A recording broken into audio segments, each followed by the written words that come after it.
Mga ulam, nagsisimula sa letter A. Sukal. Pwede ba yun? Ha? Hindi. Pwede ba yun? Hindi yan ulam. Oh, hindi ulam yun. Grabe, ulam mo asukal. Oh, B. Letter A pa rin pala. Eh? Apritada ang manok. Wow. Oh, Jerome, ulam letter B. B. Ulam. B. Letter B. Oo. Bihon. Bulad. Oh, pwede yun. Bulat, tuyo. Ah. Oh, sige, next. Next naman. Forward.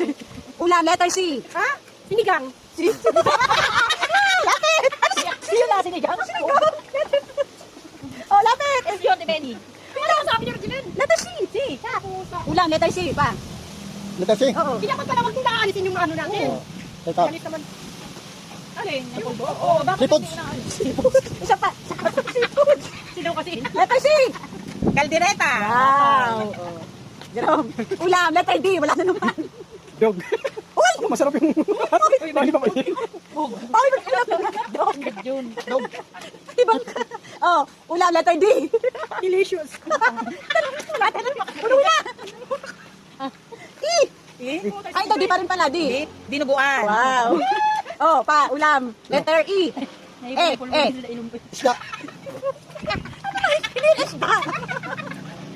Letter E, ulam. Oh. Pwede ba yun? Ano ba? Ulap-ulap ng paningin ko. Letter E. Ay, mahina. Alibot na. Mahina ko sa pronounce eh. Ah, yung... Elephant. Idiok. Five. Ibon. Four. Three. Two. Etlog. Sinabihan na Oh, ito. kita, letter E. E. Isda. Esda. Oh, yung pass. Dito ka. Daw, esda. Ulap-ulap ng paningin ko eh. Oh, tao, wala.